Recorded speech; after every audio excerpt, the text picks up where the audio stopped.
وہ مسافر عرب کے صحرا میں اکیلا چلا جا رہا تھا۔ آج 8 ہجری کے زمانے میں عرب کا وہ علاقہ جہاں مکہ اور مدینہ واقع ہے بڑا ہی خوفناک صحرا ہوا کرتا تھا، جلتا اور انسانوں کو جھلساتا ہوا ریگزار۔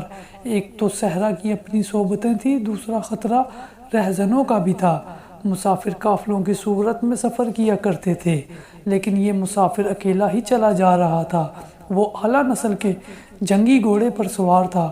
اس کی ذرہ گھوڑے کی زین کے ساتھ بندھی ہوئی تھی، اس کی کمر سے تلوار لٹک رہی تھی اور اس کے ہاتھ میں برچی تھی۔ اس زمانے میں مردوں کے قد دراز، سینے چوڑے اور جسم گھٹے ہوئے ہوتے تھے۔ یہ اکیلا مسافر بھی انہی مردوں میں سے تھا، لیکن جس انداز سے وہ گھوڑے کی پیٹھ پہ بیٹھا تھا، اس سے پتہ چلتا تھا کہ وہ شہسوار ہے اور وہ کوئی معمولی آدمی نہیں۔ اس کے چہرے پر خوف کا ہلکا سا بھی تاثر نہیں تھا کہ رہزن اسے لوٹ لیں گے، اس سے اتنی اچھی نسل کا گھوڑا چھین لیں گے اور اسے پیدل سفر کرنا پڑے گا۔ لیکن اس کے چہرے پر جو تاثر تھا وہ قدرتی نہیں تھا۔ وہ کچھ سوچ رہا تھا، یادوں سے دل بہلا رہا تھا، کچھ یادوں کو ذہن میں دفن کرنے کی کوشش کر رہا تھا۔ آگے ایک گھاٹی آ گئی، گھوڑا چڑھتا چلا گیا، خاصی بلندی پر جا کر زمین ہموار ہوئی۔ سوار نے گھوڑا روک کر اسے گھمایا اور رکابوں پر کھڑے ہو کر پیچھے دیکھا۔ اسے مکہ نظر نہ آیا، مکہ افق کے نیچے چلا گیا تھا۔ ابو سلمان، اسے جیسے آواز سنائی دی ہو، اب پیچھے نہ دیکھو، مکہ کو ذہن سے اتار دو، تم مرد میدان ہو، اپنے آپ کو 2 حصوں میں نہ کٹنے دو، اپنے فیصلے پر قائم رہو، تمہاری منزل مدینہ ہے۔ اس نے مکے کی سمت سے نگاہیں ہٹا لی، گھوڑے کا رخ مدینے کی طرف کیا اور باغ کو ہلکا سا جھٹکا دیا۔ گھوڑا اپنے سوار کے اشارہ سمجھتا تھا، نپی تلی چال چل پڑا۔ سوار کی عمر تقریباً 43 برس تھی، لیکن وہ اپنی عمر سے جوان لگتا تھا۔ سلمان اس کے بیٹے کا نام تھا، اس کے باپ کا نام الولید تھا، لیکن سوار نے خالد بن ولید کے بجائے ابو سلمان کہلانا زیادہ پسند کیا۔ اسے معلوم نہ تھا کہ تاریخ اسے خالد بن ولید کے نام سے یاد رکھے گی اور یہ نام اسلام کی عسکری روایات اور جذبے کا دوسرا نام بن جائے گا۔ مگر 43 برس کی عمر میں جب خالد مدینے کی طرف جا رہا تھا، اس وقت وہ مسلمان نہیں تھا۔ چھوٹی چھوٹی جھڑپوں کے علاوہ وہ مسلمانوں کے خلاف 2 بڑی جنگیں، جنگ احد اور جنگ خندق لڑ چکا تھا۔ جب رسول کریم صلی اللہ علیہ وسلم پر 610 ہجری بروز سوار پہلی وحی نازل ہوئی، اس وقت خالد کی عمر 24 سال تھی۔ اس وقت وہ اپنے قبیلے بنو مخزم کی عسکری قوت کا قائد بن چکا تھا۔ بنو مخزم کا شمار قریش کے چند ایک معزز خاندانوں میں ہوتا تھا۔ قریش کے عسکری امور اسی خاندان کے سپرد تھے۔ قریش خالد کے باپ الولید کے احکام اور فیصلے مانتے تھے۔ 24 برس کی عمر میں یہ حیثیت خالد کو بھی حاصل ہو گئی تھی، مگر اس حیثیت کو ٹھکرا کر خالد ابو سلمان مدینے کو جا رہا تھا۔ کبھی وہ محسوس کرتا جیسے اس کی ذات سے کوئی قوت اسے پیچھے کو گھسیٹ رہی ہے۔ جب وہ اس قوت کے اثر کو محسوس کرتا تو اس کی گردن پیچھے کو مڑ جاتی، لیکن اس کی اپنی ذات سے ایک آواز اٹھتی، آگے دیکھو خالد، تو ولید کا بیٹا تو ہے، لیکن وہ مر گیا، اب تو سلمان کا باپ ہے، وہ زندہ ہے۔ اس کے ذہن میں 2 نام اٹک گئے، محمد رسول اللہ صلی اللہ علیہ وسلم جو ایک نیا دین لے کر آئے تھے، اور الولید جو خالد کا باپ اور محمد صلی اللہ علیہ وسلم اور آپ صلی اللہ علیہ وسلم کے دین کا بہت بڑا دشمن تھا۔ باپ یہ دشمنی ورثے کے طور پر خالد کے حوالے کر کے دنیا سے اٹھ گیا تھا۔ خالد کے گھوڑے نے پانی کی مشک پر اپنا آپ ہی رخ بدل لیا۔ خالد نے ادھر دیکھا، اسے گول دائرے میں کھجوروں کے درخت اور صحرا کے جھاڑی نما درخت نظر آئے۔ گھوڑا ادھر ہی جا رہا تھا۔ نخلستان میں داخل ہو کر خالد گھوڑے سے کود گیا، امامہ اتار کر وہ پانی کے کنارے دوزانوں ہو گیا۔ اس نے پانی چلو بھر کر اپنے سر پر ڈالا اور 2-4 چھینٹے منہ پر پھینکے۔ اس کا گھوڑا پانی پی رہا تھا۔ خالد نے اس چشمے سے پانی پیا جو صرف انسانوں کے استعمال کے لیے تھا۔ یہ ایک چھوٹا سا جنگل تھا۔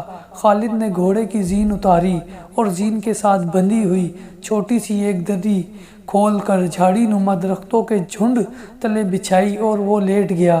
وہ تھک گیا تھا، تھوڑی دیر کے لیے سو جانا چاہتا تھا، مگر اس کے ذہن میں یادوں کا جو قافلہ چل پڑا تھا وہ اسے سونے نہیں دے رہا تھا۔ اسے 7 سال پہلے کا ایک دن یاد آیا جب اس کے عزیزوں نے محمد صلی اللہ علیہ وسلم کو قتل کرنے کا منصوبہ بنایا تھا۔ اس منصوبے میں خالد کا باپ الولید پیش تھا۔ وہ ستمبر 622 ہجری کی ایک رات تھی۔ قریش نے رسول خدا صلی اللہ علیہ وسلم کو سوتے میں قتل کرنے کے لیے ایسا آدمی چنے تھے جو انسانوں کے روپ میں وحشی اور درندے تھے۔ خالد قریش کے سرکردہ خاندانوں کا جوان تھا۔ اس وقت اس کی عمر 27 سال تھی۔ وہ حضور صلی اللہ علیہ وسلم کے قتل کی سازش میں شریک تھا، لیکن وہ قتل کے لیے جانے والوں کے گروہ میں شامل نہیں تھا۔ اسے 7 سال پہلے کی وہ رات گزرے ہوئے کل کی طرح یاد تھی۔ وہ اس قتل پر خوش بھی تھا اور ناخوش بھی۔ خوش اس لیے کہ اس کے اپنے ہی قبیلے کے ایک آدمی نے اس کے مذہب کو جو بت پرستی پہ تھا باطل کہہ دیا تھا اور اپنے آپ کو خدا کا پیغمبر کہہ دیا تھا۔ ایسے دشمن کے قتل پر خوش ہونا فطری بات تھی، اور وہ ناخوش اس لیے تھا کہ وہ اپنے دشمن کو للکار کر آمنے سامنے کی لڑائی لڑنے کے قائل تھا۔ اس نے سوئے ہوئے دشمن کو قتل کرنے کی کبھی سوچی ہی نہیں تھی۔ بہرحال اس نے اس سازش کی مخالفت نہیں کی، لیکن قتل کی رات جب قاتل رسول خدا کو مقرر وقت پر قتل کرنے گئے تو آپ صلی اللہ علیہ وسلم کا مکان خالی تھا۔ وہاں گھر کا سامان بھی نہیں تھا، نہ آپ صلی اللہ علیہ وسلم کا گھوڑا تھا، نہ اونٹنی۔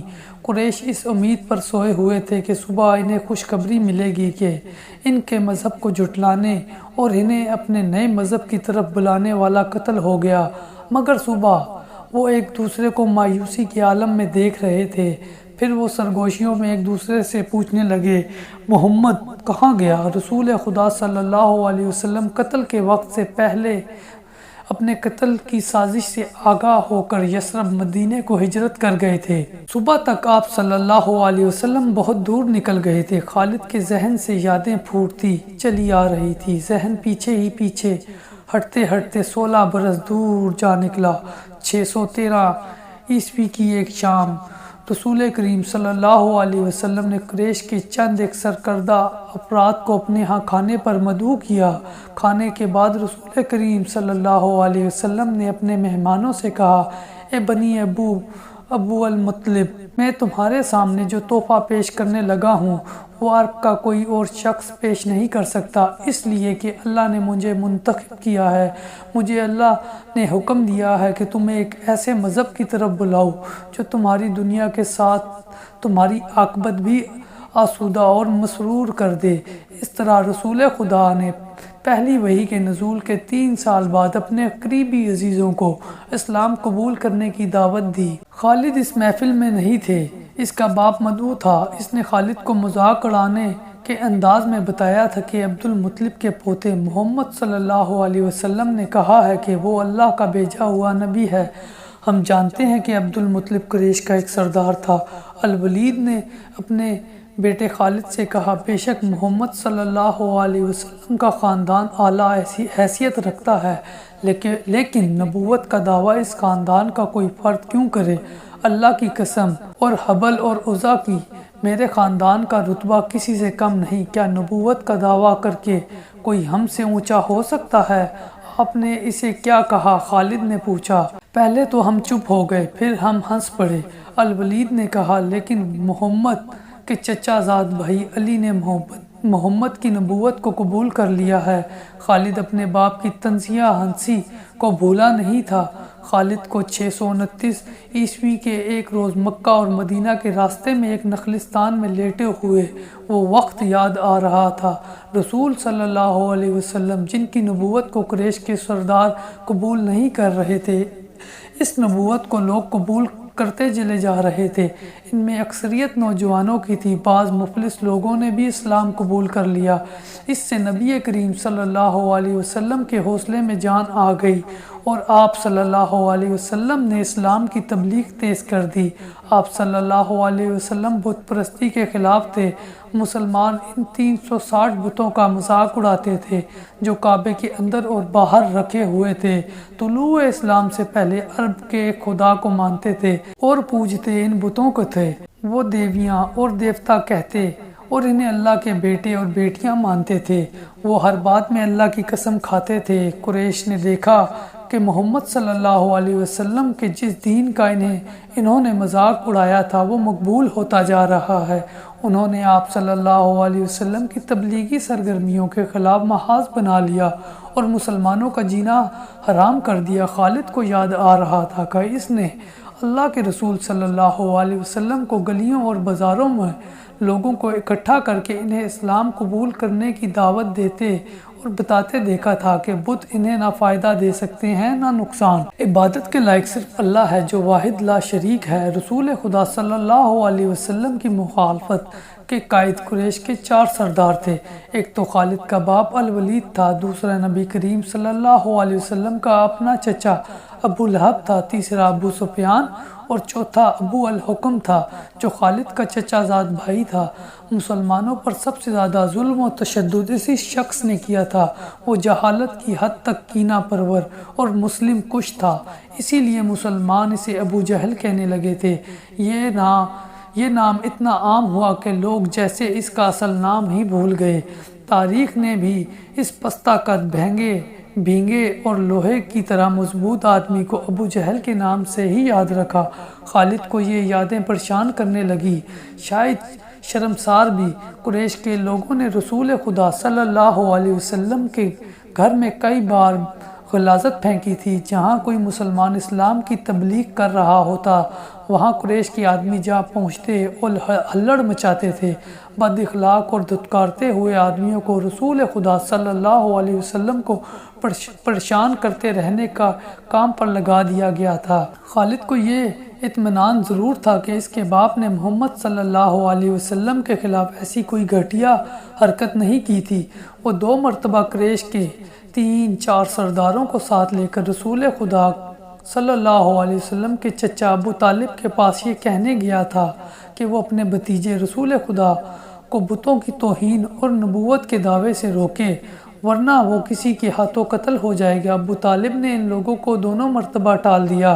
خالد کو اپنے باپ کی بہت بڑی قربانی یاد آئی۔ عمارہ خالد کا بھائی تھا، وہ خاص طور پر خوبصورت نوجوان تھا، وہ ذہین تھا اور اس میں بانگ پن تھا۔ خالد کے باپ الولید نے اپنے اتنے خوبصورت بیٹے عمارہ کو قریش کے دوسرے سرداروں کے حوالے کیا اور انہیں کہا کہ اسے محمد کے چچا ابو طالب کے پاس لے جاؤ اور اس سے کہو کہ میرا بیٹا رکھ لو اور اس کے بدلے محمد صلی اللہ علیہ وسلم ہمیں دے دو۔ خالد اپنے باپ کے اس فیصلے پر کانپ اٹھا اور جب اس کا بھائی عمارہ دونوں سرداروں کے ساتھ چلا گیا تو خالد تنہائی میں جا کر رویا تھا۔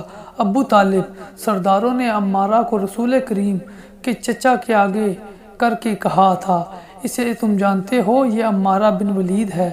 تم یہ بھی جانتے ہو کہ بنو ہاشم نے جس کے تم سردار ہو ابھی تک اس جیسا سجیلا اور عقل مند جوان پیدا نہیں کیا۔ یہ ہم ہمیشہ کے لیے تمہارے حوالے کرنے آئے ہیں۔ اسے اپنا بیٹا بنا کر رکھو تو یہ تمام عمر فرما بردار رہے گا اور اگر اسے اپنا غلام بنا لو گے تو قسم ہے اللہ کی تم پر اپنی جان بھی قربان کر دے گا، مگر تم اس سے میرے حوالے کیوں کر رہے ہو؟ ابو طالب نے پوچھا، کیا بنو مخزم کی ماؤں نے اپنے بیٹوں کو نیلام کرنا شروع کر دیا ہے؟ کہو اس کی کتنی قیمت چاہتے ہو؟ اس کے عوض ہمیں اپنا بھتیجا محمد صلی اللہ علیہ وسلم دے دو۔ قریش کے ایک سردار نے کہا، تمہارا یہ بھتیجا تمہاری رسوائی کا باعث بن گیا ہے۔ اس نے تمہارے آباء و اجداد کے مذہب کو رد کر کے نیا مذہب بنا لیا ہے۔ کیا تم دیکھ نہیں رہے کہ اس نے قبیلے میں آدمیوں کا دشمن بنا دیا ہے، تم میرے بھتیجے کو لے جا کر کیا کرو گے؟ قتل؟ قریش کے دوسرے سردار نے جواب دیا، ہم محمد صلی اللہ علیہ وسلم کو قتل کریں گے، یہ بے انصافی نہیں ہوگی؟ تم دیکھ رہے ہو کہ ہم تمہارے بھتیجے کے بدلے تمہیں اپنا بیٹا دے رہے ہیں، یہ بہت بڑی بے انصافی ہوگی۔ ابو طالب نے کہا، تم میرے بھتیجے کو قتل کرو گے اور میں تمہارے بیٹے کو پالوں گا اور اس پر خرچ کروں گا اور اسے اچھی زندگی دوں گا، تم میرے پاس کیسا انصاف لے کر آئے ہو؟ میں تمہیں عزت سے رخصت کرتا ہوں۔ خالد نے جب اپنے بھائی کو اپنے سرداروں کے ساتھ واپس آتے دیکھا اور سرداروں نے سے سنا کہ ابو طالب نے یہ سودا قبول نہیں کیا تو خالد کو دلی مسرت ہوئی۔ محمد صلی اللہ علیہ وسلم کا تم نے کیا بگاڑ لیا تھا؟ ابو سلمان خالد کی ذات سے ایک سوال اٹھا۔ اس نے خیالوں ہی خیالوں میں سر ہلایا اور دل ہی دل میں کہا، کچھ نہیں، بے شک محمد صلی اللہ علیہ وسلم کا جسم طاقتور ہے، لیکن رکانہ بن عبد یزید جیسے پہلوان کو اٹھا کر پٹکنے کے لیے صرف جسمانی طاقت کافی نہیں۔ رکانہ بن عبد یزید رسول کریم صلی اللہ علیہ وسلم کا چچا تھا جس نے اسلام قبول نہیں کیا تھا۔ یہ عرب کا معنی ہوا پہلوان تھا۔ نامی گرامی پہلوان آئے جنہیں اس نے ایک ہی داؤ میں پٹک کر اٹھنے کے قابل نہ چھوڑا۔ وہ وحشی انسان تھا، صرف لڑنا مارنا جانتا تھا۔ خالد کو وہ وقت یاد آنے لگا جب مسلمانوں کو دک کرنے والے 3-4 آدمیوں نے ایک دن رکانہ پہلوان کو خوب کھلایا پلایا اور اسے کہا تھا کہ تمہارا بھتیجا محمد صلی اللہ علیہ وسلم کسی کے ہاتھوں نہیں آتا، اپنی تبلیغ سے باز آتا ہے، نہ کسی سے ڈرتا ہے، اور لوگ اس کی باتوں کے جادو میں آتے چلے جا رہے ہیں۔ کیا تم اسے سیدھا نہیں کر سکتے؟ کیا تم میرے ہاتھوں میں اس کی ہڈیاں توڑوانا چاہتے ہو؟ رکانہ نے اپنے چہرے پر مست بھینسے کا تاثر پیدا کر کے تکبر کے لہجے میں کہا تھا، لاؤ اسے میرے مقابلے پہ، لیکن وہ میرا نام سن کر مکے سے بھاگ جائے گا۔ نہیں نہیں، میں اس کے ساتھ لڑنا اپنی توہین سمجھتا ہوں۔ اس نے اکسانے والے آدمیوں کی بات نہ مانی۔ وہ کسی پہلوان کو اپنے برابر سمجھتا ہی نہیں تھا۔ مسلمانوں کے دشمن خاموش ہو گئے، لیکن سوچتے رہے کہ رسول خدا صلی اللہ علیہ وسلم کو رکانہ کے ہاتھوں گرا کر آپ صلی اللہ علیہ وسلم کا تماشا بنایا جائے گا۔ مکہ کے یہودی خاص طور پر رسول اکرم صلی اللہ علیہ وسلم کے دشمن تھے، لیکن کھل کر میدان میں نہیں آتے تھے۔ وہ خوش تھے کہ اہل قریش آپس میں بٹ کر ایک دوسرے کے دشمن ہو گئے ہیں، لیکن انہیں پتہ چل گیا کہ قریش کے کچھ آدمیوں نے رکانہ پہلوان کو اکسایا ہے کہ وہ رسول خدا کو کشتی کے لیے للکاریں، لیکن وہ نہیں مان رہا تھا۔ ایک روز رکانہ رات کے وقت ایک گلی سے گزر رہا تھا کہ اس کے قریب سے ایک بڑی حسین اور جوان لڑکی گزری۔ چاندنی رات میں لڑکی نے رکانہ کو پہچان لیا اور مسکرائی۔ رکانہ وحشی تھا، وہ رک گیا اور لڑکی کا راستہ روک لیا۔ کیا تم جانتی ہو کہ عورت مرد کی طرف دیکھ کر مسکراتی ہے تو اس کا کیا مطلب ہوتا ہے؟ رکانہ پہلوان نے پوچھا، کون ہو تم؟ اس کا مطلب یہ ہوتا ہے کہ عورت اس مرد کو چاہتی ہے۔ اس جوان لڑکی نے جواب دیا، میں سبت بنت ارمن ہوں۔ ارمن؟ ارمن یہودی کی بیٹی، رکانہ نے کہا اور لڑکی کے کندھوں پر ہاتھ رکھ کر اسے اپنے قریب کر کے بولا، کیا میرا جسم تجھے اتنا اچھا لگتا ہے اور کیا میری طاقت؟ تمہاری طاقت نے مجھے مایوس کر دیا۔ سبت نے پیچھے ہٹتے ہوئے کہا، تم اپنے بھتیجے محمد سے ڈرتے ہو؟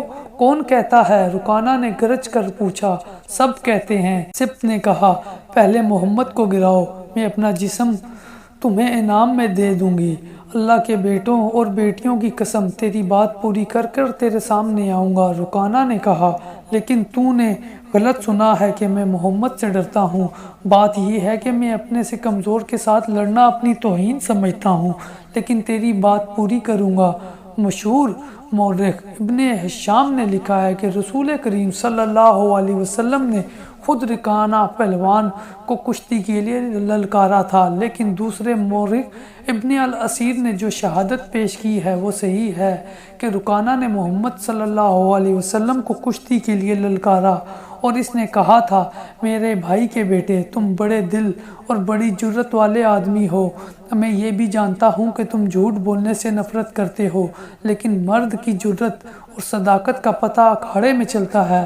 آؤ میرے مقابلے میں اکھاڑے میں اترو، اگر مجھے گرا لو تو میں تمہیں اللہ کا بھیجا ہوا نبی مان لوں گا، اللہ کی قسم تمہارے مذہب کو قبول کر لوں گا، لیکن یہ ایک بھتیجے اور چچا کی کشتی نہیں ہوگی۔ رسول خدا صلی اللہ علیہ وسلم نے رکانہ کی للکار کے جواب میں کہا، ایک بت پرست اور سچے دین کے ایک پیغمبر کی لڑائی ہوگی، تو ہار گیا تو اپنا وعدہ بھول نہ جانا۔ مکے میں یہ خبر صحرا کی آندھی کی طرح پھیل گئی کہ رکانہ پہلوان اور محمد صلی اللہ علیہ وسلم کی کشتی ہوگی، اور جو ہار جائے گا وہ جیتنے والے کا مذہب قبول کر لے گا۔ قریش کا بچہ بچہ، مرد و زن اور یہودی ہجوم کر کے آ گئے۔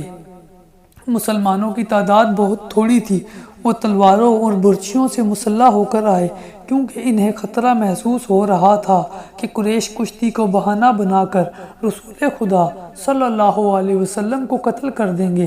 عرب کا سب سے طاقتور اور وحشی پلوان رکانہ بن عبد یزید رسول کریم صلی اللہ علیہ وسلم کے مقابلے پر اترا۔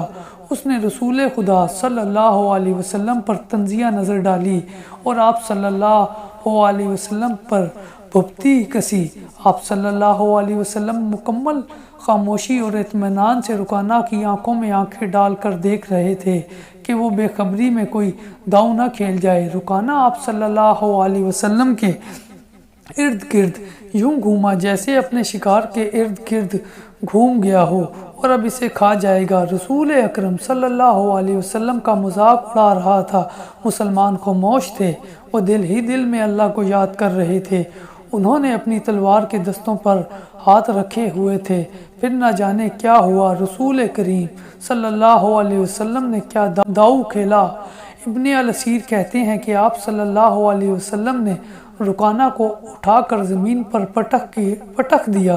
رکانہ زخمی شیر کی طرح اٹھا اور غرا کر آپ صلی اللہ علیہ وسلم پر حملہ آور ہوا۔ آپ صلی اللہ علیہ وسلم نے پھر وہی داؤ کھیلا اور اسے پٹک دیا۔ وہ اٹھا تو آپ صلی اللہ علیہ وسلم نے اسے تیسری بار بھی پٹکا۔ بھاری بھرکم جسم 3 بار پٹکا گیا تو کشتی جاری رکھنے کے قابل نہ رہا۔ رکانہ سر جھکا کر اکھاڑے سے نکل گیا۔ ہجوم پر سناٹا طاری ہو گیا اور مسلمان ننگی تلواریں اور برچھیاں ہوا میں لہرا اور اچھال کر نعرے لگا رہے تھے۔ چچا رکانہ، رسول خدا صلی اللہ علیہ وسلم نے للکار کر کہا، اپنا وعدہ پورا کر اور یہیں اعلان کر کہ آج سے تم مسلمان ہے۔ رکانہ نے قبول اسلام سے صاف انکار کر دیا۔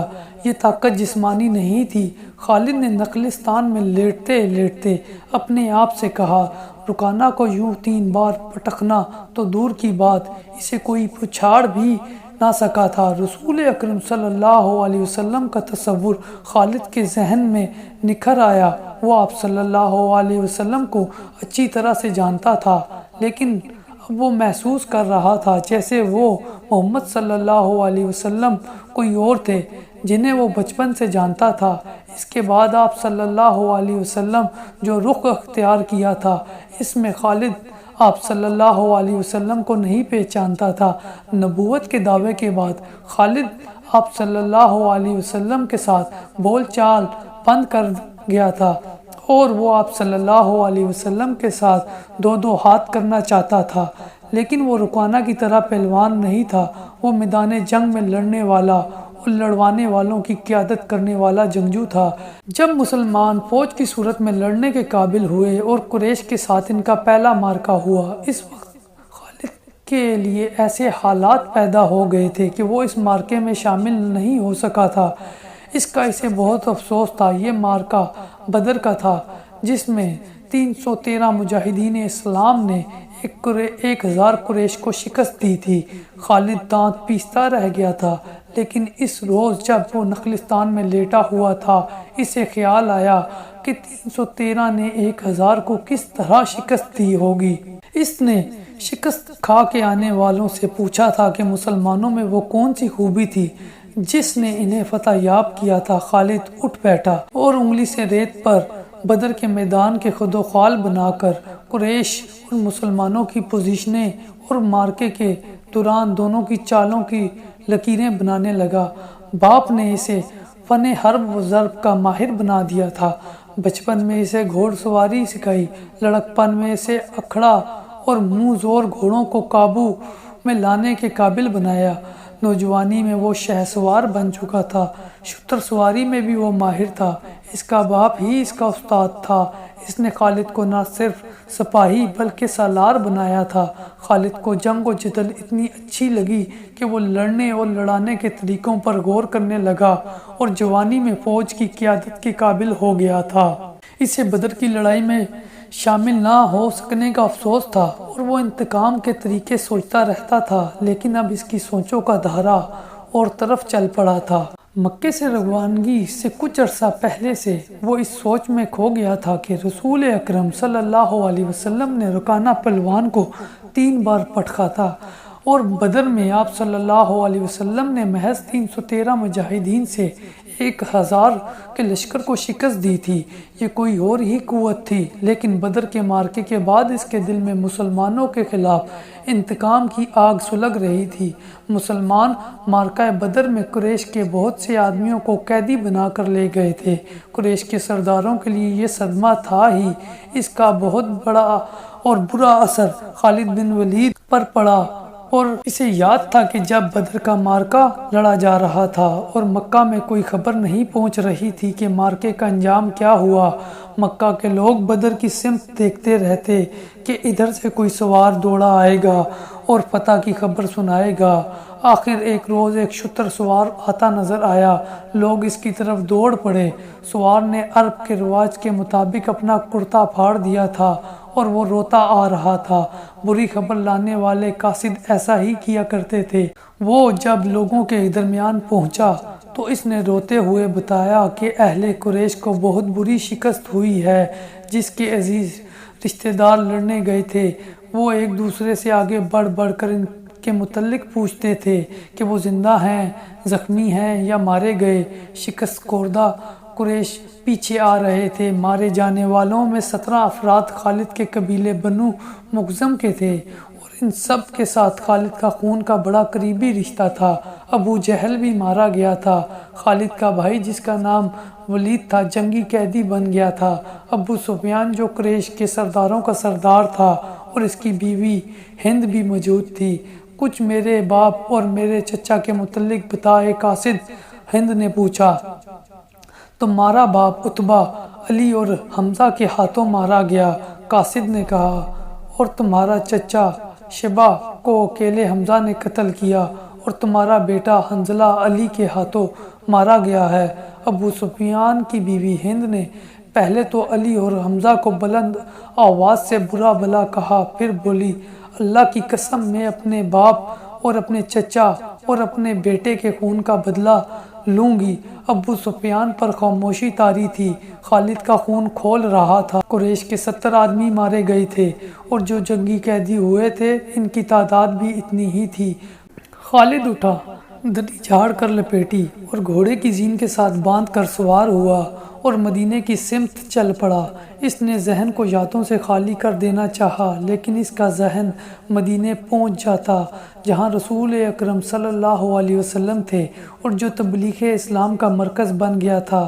آپ صلی اللہ علیہ وسلم کا خیال آتے ہی اس کا ذہن پیچھے چلا جاتا اور اسے وہ منظر دکھاتا جس کے خالق حضور صلی اللہ علیہ وسلم تھے۔ اس کے ذہن میں ہند کے الفاظ یاد آئے جو اس نے اپنے خاوند ابو سفیان سے کہے تھے، میں اپنے باپ اور چچا کو بھول سکتی ہوں۔ ہند نے کہا تھا، کیا میں اپنے لخت جگر حنظلہ کو بھی بھول جاؤں؟ ماں اپنے بیٹے کو کیسے بھول سکتی ہے؟ اللہ کی قسم میں محمد صلی اللہ علیہ وسلم کو اپنے بیٹے کا خون معاف نہیں کروں گی۔ یہ لڑائی محمد نے کرائی ہے، میں حمزہ اور علی کو نہیں بخشوں گی۔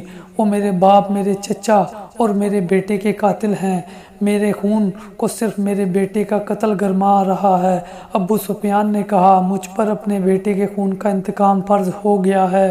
میں سب سے پہلے یہ کام کروں گا کہ محمد کے خلاف زبردست فوج تیار کر کے اسے آئندہ لڑنے کے قابل نہیں چھوڑوں گا۔ مشہور مورخ اور واقعہ نگار واقدی لکھتے ہیں کہ اگلے ہی روز ابو سفیان نے تمام سرداروں کو بلایا، ان میں زیادہ تعداد ان سرداروں کی تھی جو کسی نہ کسی وجہ سے جنگ بدر میں شریک نہیں ہو سکے تھے، اور ان میں سے ہر ایک کا کوئی نہ کوئی عزیز اس جنگ میں مارا گیا تھا۔ سب انتقام کا ارادہ لے کر اکٹھے ہوئے۔ کیا مجھے زیادہ باتیں کرنے کی ضرورت ہے؟ ابو سفیان نے کہا، میرا اپنا جوان بیٹا مارا گیا ہے، اگر میں انتقام نہیں لیتا تو مجھے جینے کا کوئی حق نہیں۔ سب ایک ہی بار بولنے لگے، اور وہ اس پر متفق تھے کہ مسلمانوں سے بدر کی شکست کا انتقام لیا جائے، لیکن آپ میں سے کوئی بھی اپنے گھر میں نہ بیٹھا رہے۔ خالد نے کہا، بدر میں ہم صرف اس لیے ذلت میں گھرے کہ سردار گھروں میں بیٹھے رہے اور ان لوگوں کو لڑنے بھیج دیا جو قریش کی عظمت کو نہیں سمجھتے تھے۔ کیا میرے باپ کو بھی قریش کی عظمت کا خیال نہ تھا؟ خالد کے چچا زاد بھائی اکرمہ، جو ابو جہل کا بیٹا تھا، برہم ہوتے ہوئے کہا، کیا صفوان بن امیہ کے باپ کو بھی قریش کی عظمت کا خیال نہ تھا؟ تم کہاں تھے؟ الولید کے بیٹے، ہم یہاں ایک دوسرے سے لڑنے کے لیے اکٹھے نہیں ہوئے۔ ابو سفیان نے کہا، خالد تمہیں ایسی بات نہیں کہنی چاہیے تھی جس سے کوئی اپنی بے عزتی محسوس کرے، ہم میں سے کوئی بھی عزت والا نہیں رہا۔ خالد نے کہا، ہم سب اس وقت تک بے عزت رہیں گے جب تک ہم محمد اور اس کے چیلوں کو ہمیشہ کے لیے ختم نہیں کر دیتے۔ مجھے اپنے گھوڑے کے سموں کی قسم، میرے خون کی گرمی نے میری آنکھیں جلا دی ہیں، ان آنکھوں کو مسلمانوں کا خون ٹھنڈا کر سکتا ہے۔ میں پھر کہوں گا، اب سردار آگے ہوں گے، اور میں جانتا ہوں کہ میدان جنگ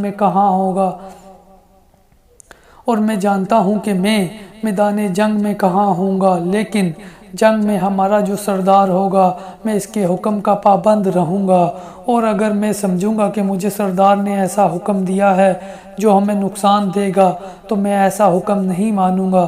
سب نے متفقہ طور پر ابو سفیان کو اپنا سردار مقرر کیا۔ اس سے ایک روز پہلے اہل مکہ کا ایک قافلہ فلسطین سے مکہ واپس آیا تھا۔ یہ تجارتی قافلہ تھا۔ مکے کے باشندوں خصوصاً قریش کے ہر خاندان نے اس تجارت میں حصہ ڈالا تھا۔ اس قافلے میں کم و بیش 1000 اونٹ تھے، اور جو مال گیا تھا اس کی مالیت 50,000 دینار تھی۔ قافلے کا سردار ابو سفیان تھا، جس نے 50,000 دینار منافع کمایا تھا۔ قافلے سے واپسی کا راستہ مدینے سے گزرتا تھا۔ مسلمانوں کو پتہ چل گیا، انہوں نے پورے قافلے کو گرفتار کرنے کا ارادہ کیا اور ایک مقام پر قافلے کو گھیرے میں لے لیا، لیکن زمین ایسی تھی کہ ابو سفیان نے ایک ایک آدمی اور ایک ایک اونٹ کو زمین کے نیچے خود و خال سے فائدہ اٹھاتے ہوئے گھیرے سے نکال دیا۔ خالد کا گھوڑا خرامہ مدینے کی طرف چلا جا رہا تھا، مگر خالد کا ذہن پیچھے کو سفر کر رہا تھا۔ اسے اس وقت کا جب قریش انتقام کی اسکیم بنانے کے لیے اکٹھے ہوئے تھے، ایک ایک لفظ جو کسی نے کہا تھا سنائی دے رہا تھا۔ اگر تم نے مجھے اپنی سرداری دی ہے تو میرے ہر فیصلے کی پابندی تم پر لازم ہے۔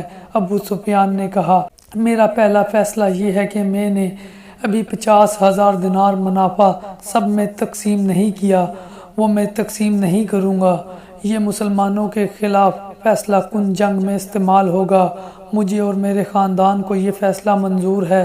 سب سے پہلے خالد نے کہا، پھر منظور ہے، ایسا ہی کرو، منظور ہے کی آوازیں اٹھی۔